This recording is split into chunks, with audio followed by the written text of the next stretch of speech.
Bu senga 10 tala. Bu yashashga haqqing yo'q senga. Menga mana xiyonat qilgan ko'ringlar. Jamiyatda yashashga haqqi yo'q. Eshityapsizlarmi? Haqqi yo'q jamiyatga. Hamma meni xo'rlagan yetimning borqi monglayini bitib ishlasa, shu o'ni o'sib ketardi borqi yetim bachalar. Yig'ladi kecha telefon o'ziga ham telefon qildi. Rossiyalardan ham e'landi qayt deb. Men kechiraman dedim Moqiya. Hammasini kechirdim. Otasi bilan enasi aytgandan keyin kechirdim. Hamma narsani kechirdim. Xiyonat qilganigacha kechirdim borqi, tushunyapsizlarmi? Men o'zimni oqlash uchun bular hozir bandiqani olib keldim. O'zim olib keldim.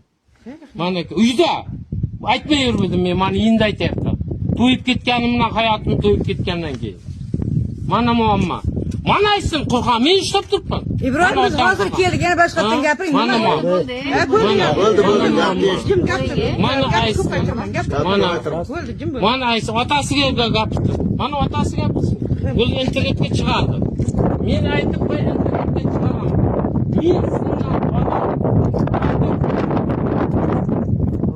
Men aytgan hamma narsa aytgan. O'zi reklama qilib talangda bit, mendan talangda bit. Minjirakka xalqning ichida talangda. Talang. Yo'q, men yashamayman.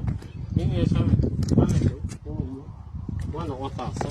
Jamoatda shunday xotin bordir, yashashga haqqi bormi? Bu senga 10 tala.